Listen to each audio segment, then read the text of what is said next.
Thetford Mines, 25 000 habitants dont la principale activité a toujours été liée à l'exploitation des mines d'amiante. Depuis 20 ans, l'industrie est à l'agonie. L'élection du Parti québécois en septembre aura été le coup de grâce. La créativité. Ça fait 20 ans que la région se prépare. Avec la mauvaise réputation de l'amiante, il fallait trouver une façon de se diversifier et surtout attirer les jeunes entrepreneurs.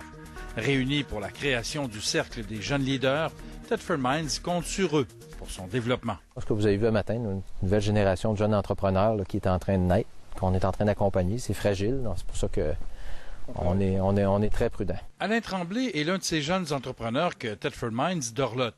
Cette jeune entreprise récupère les huiles de cuisson pour en faire du diesel ou encore des produits spécialisés pour le béton. Inoltech embauche 5 personnes. C'est l'exemple parfait des changements qui s'opèrent à Thetford Mines. Je suis arrivé ici il y a une dizaine d'années maintenant et j'imagine toujours en disant que Thetford était sur le dessus d'une colline. D'un côté, il y avait un dépotoir, puis de l'autre côté, il y avait une belle prairie, puis on ne savait pas quel bord ça allait tourner, quel bord le caillou allait rouler. Dans les 10 dernières années, je peux vous dire que Thetford roule progressivement toujours du bon côté vers la prairie. Même optimisme chez les frères Laflamme. Puis tu vas avoir assez de place ici pour pouvoir y remettre... Ces deux jeunes ingénieurs ont développé une expertise pour tester les matériaux utilisés dans un bâtiment ou encore les machines-outils. De leur petit village de Coleraine, à 20 km de Thetford, ils ont des clients partout au Canada. Peu importe où est-ce qu'on est géographiquement, ce qui est important, c'est d'offrir une expertise qui va être vraiment en demande. Donc, on a plusieurs clients, que ce soit des PME ou des grandes entreprises. L'hélicoptère derrière David Laflamme, c'est le projet de son père, Régent Laflamme, qui travaille sur ce projet depuis plus de 40 ans.